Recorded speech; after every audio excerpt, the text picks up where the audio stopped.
जय श्री राम। बुद्धि और व्यापार की गणना रखने वाले ग्रह बुध ग्रह का राशि परिवर्तन होने जा रहा है। आने वाली 10 मई 2024 को बुध राशि परिवर्तन करेंगे और अब वो ग्रह हिम्मत, जोश, साहस, मेहनत के ग्रह मंगल, जिनको हम सेनापति कहते हैं, उनकी राशि के अंदर उनका गोचर होगा। इस गोचर का आपकी राशि पर क्या प्रभाव होगा, इस वीडियो में बहुत ही विस्तार से मैं आपको बताने वाला हूँ। जैसा कि आप सभी जानते हैं कि इससे पहले बुध बृहस्पति की मीन राशि में थे, जहाँ पर वो नीच के होते हैं, जहाँ पर वो राहु केतु अक्ष पर रहे। और पिछला काफ़ी समय अगर देखें तो लगभग 50 से 60 दिन का समय बुध ग्रह ने वक्री होकर, मार्गी होकर, कभी नीच के हुए, कभी कुंभ राशि में गए, कभी राहु केतु अक्ष पर चले गए। तो इसलिए इस प्लेनेट के अंदर बहुत ज़्यादा डिस्टर्बेंस आया। और जब भी किसी प्लेनेट के अंदर डिस्टर्बेंस आता है तो उसके कारकत्व में डिस्टर्बेंस आता है। अब वो डिस्टर्बेंस बहुत हद तक दूर होने जा रहा है, क्योंकि अब बुध ग्रह मंगल की मेष राशि में प्रवेश करने जा रहे हैं। यानी जहाँ बुध को हम राजकुमार कहते हैं, वहीं मंगल को हम सेनापति कहते हैं। बुध, जिसको हम गणित का कारक कहते हैं, अकाउंटेंसी कहते हैं, व्यापार कहते हैं, सोच समझ कहते हैं, शिक्षा कहते हैं, बोलने की क्षमता कहते हैं, वाणी, याददाश्त, ये सब कुछ बुध ग्रह के ही तत्व हैं। अब ये बुध ग्रह शिक्षा को भी सबसे ज़्यादा प्रबोधित करता है। अब ऐसा ही एक ग्रह जब नीच का हो रहा हो, राहु केतु अक्ष पे हो, तो वो पीड़ित होता है, वो अपने पूर्ण फल नहीं देता। अब ये ग्रह वहाँ से निकलकर प्योरली एक तरीके से देखें तो एक नया जन्म बुध ग्रह का यहाँ हुआ, जहाँ पिछले 60 दिनों में जो पीड़ा झेली है, अब उस पीड़ा का अंत हो गया है। 10 मई से लेकर 30 मई तक, यानी अभी शुरुआत के 20 दिन मई के महीने में बुध ग्रह मंगल की राशि में गोचर करेंगे। ये मंगल अग्नि तत्व राशि कहलाती है। ये मंगल की सामान्य तौर पर देखा जाता है कि बुध ग्रह मंगल का मित्र नहीं है, लेकिन यहाँ बुध ग्रह मंगल की मेष राशि के अंदर है। और मंगल को भी हम तेज के लिए जानते हैं, जोश, हिम्मत, साहस के लिए जानते हैं।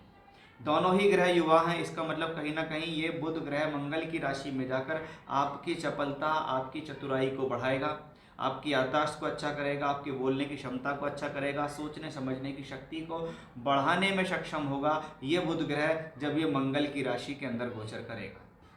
साथ ही साथ देखें तो बुध को यहाँ राहु से मुक्ति मिल रही है, बुध को यहाँ नीचता से मुक्ति मिल रही है।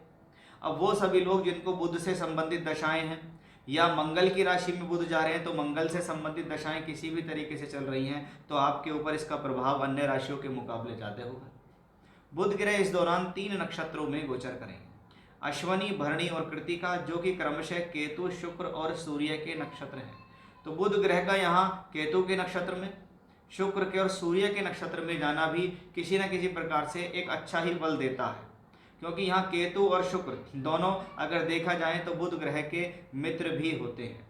अगर आपका जन्म इसमें से किसी नक्षत्र में हुआ है या आपकी कुंडली के अंदर कोई भी प्लेनेट मेष राशि में बैठे हैं, तो वो कहीं ना कहीं अश्वनी, भरणी, कृतिका नक्षत्र में ही होंगे और बुध ग्रह भी उसके ऊपर ही गोचर करेगा, तो उसके ऊपर इसका प्रभाव और ज़्यादा अधिक हो जाता है। अब हम देखेंगे पृथक पृथक रूप से, यानी अलग अलग तरीके से हम जानेंगे कि आपकी राशि पर इसका क्या प्रभाव हो सकता है। ये 20 दिन हमारे लिए कैसे हैं, क्योंकि अब यहाँ से जैसा कि मैंने कहा कि बुध ग्रह का एक पुनर्जन्म हो रहा है, बुध ग्रह का एक नया उदय हो रहा है। अब देखना यह है कि व्यापार के, गणित के और वाणिज्य के ग्रह बुध, मंगल जो ग्रह है हिम्मत, जोश और साहस के हैं, इनके साथ जाकर क्या करेंगे। क्योंकि जैसे ही बुध ग्रह मंगल की राशि में पहुंचेंगे, वहां पर पहले से ही शुक्र ग्रह विराजमान रहेंगे और सूर्य ग्रह उच्च के होकर रहेंगे। अगर देखा जाए तो बुध वहां 30 तारीख तक रहेंगे, 10 मई से 30 तक, तो 19 मई तक शुक्र भी उसी राशि में रहेंगे और सूर्य भी 14 मई तक उच्च का होकर रहेंगे। यानी कुछ ना कुछ सूर्य और शुक्र जैसे ग्रहों का प्रभाव भी बुध के साथ रहेगा। अब आइए जानते हैं इसका आपकी राशि पर क्या प्रभाव होने वाला है और कैसे एक नई शुरुआत आपके लिए हो सकती है और कैसे आपके लिए आने वाले समय में ग्रहों की स्थितियाँ क्या लाभ दे रही हैं, क्या सावधानी देंगी आपको, क्या चेतावनी देंगी, वो सब बड़े विस्तार से समझने की हम यहाँ कोशिश करते हैं। आइए अब देखते हैं कि मीन राशि के जातकों के जीवन में कैसा होगा इस बुध का प्रभाव। क्योंकि बुध अभी तक आपकी ही राशि में थे, नीच के होकर चल रहे थे, राहु केतु अक्ष पर चल रहे थे, यानी बुध पीड़ित थे। भले ही केंद्र के होकर केंद्र में थे, लेकिन पीड़ित तो थे क्योंकि नीच और राहु केतु अक्ष पर थे। लेकिन अब यहाँ बुध 2 केंद्र का स्वामी होकर धन भाव में पहुंचता है, धन भाव में गया है और शुभ ग्रह है बुध, इसलिए कहीं ना कहीं धन के संबंध में ये स्थितियां पॉजिटिव हैं। क्योंकि धन भाव के अंदर शुभ ग्रह अगर नेचुरल शुभ ग्रह जाता है, जैसे चंद्रमा, शुक्र, बुध, गुरु, ये नेचुरल शुभ ग्रह हैं, और जब ये नेचुरल शुभ ग्रह जाते हैं धन भाव के अंदर तो धन के लिए शुभ होते हैं। अच्छी बात यह है कि नीचता और राहु केतु अक्ष से निकलकर बुध अपने आप में ही बली हो रहा है। वहीं आप देखिए कि सब चौथे घर का मालिक का धन से संबंध बनता है, यानी जो लोग जीवन में भूमि, जमीन, जायदाद, प्रॉपर्टी से संबंधित कोई काम करते हैं, रेंट का काम करते हैं, प्रॉपर्टी का काम करते हैं, उसको सेल परचेज का काम करते हैं, तो उनके लिए ये स्थिति शुभ हो जाती है। किस लिए? क्योंकि चौथे का मालिक दूसरे घर में, सप्तम भाव का संबंध धन से बनता है, लेकिन ये ग्रह यहाँ अपने से अष्टम में गया। तो क्या चेतावनी है कि भाई मीन राशि के जातकों, आपके अपने जीवन साथी के साथ धन को लेकर चिंता बढ़ सकती है, या धन को लेकर किसी प्रकार का कलह हो सकता है कि कुछ ना कुछ बात पैसे को लेकर हुई और दोनों के बीच में आर्गुमेंट्स हो गया। इस बात का विशेष ध्यान रखना होगा। इसके साथ शुक्र भी, अब नेचुरल शुभ ग्रह दूसरा शुक्र है, लेकिन वो अष्टम का मालिक भी है, इसलिए ऐसी स्थिति में कभी कभी क्या होता है, व्यक्ति को पैसे की जरूरत होती है तो वो ससुराल से पैसा मांगे तो उसको ससुराल पक्ष से सहयोग मिल सकता है। वहीं दूसरी तरफ क्योंकि अष्टम का मालिक धन को में गया, इसलिए ये स्थिति धन के लिए प्रयास दिखाती है, क्योंकि अष्टम भाव को हम शुभ भाव नहीं मानते, उसका मालिक धन में गया है।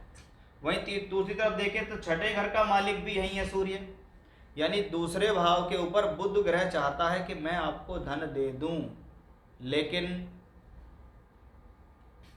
छठे और आठवें के मालिक सूर्य और शुक्र इस धन को देने नहीं दे रहे हैं।